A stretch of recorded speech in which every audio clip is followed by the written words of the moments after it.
قال رسول الله صلى الله عليه وسلم أقرب ما يكون العبد من ربه وهو ساجد নবী পাক সাল্লাল্লাহু আলাইহি ওয়াসাল্লাম বলেন, বান্দা যখন সিজদারত অবস্থায় থাকে তখন আল্লাহ রাব্বুল আলামিনের সন্নিকটে থাকে।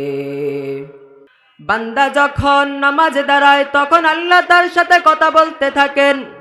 বান্দা যখন নামাজের নিয়ত করে হাত বেঁধে দাঁড়িয়ে যায় তখন আলহামদুলিল্লাহি রাব্বিল আলামিন যখন পাঠ করেন তখন আল্লাহ রাব্বুল আলামিন বলেন হামিদানি রাব্বি। যখন বলে আর রহমানির রহিম আল্লাহ বলেন আসনা আলাইয়া আবদি।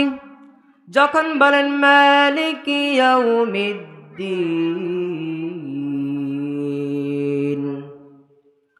মানজাদানি রাব্বি ইয়্যাকা না'বুদু ওয়া ইয়্যাকা নাস্তাঈন হাযা বাইনা ওয়া বাইনা আবদি।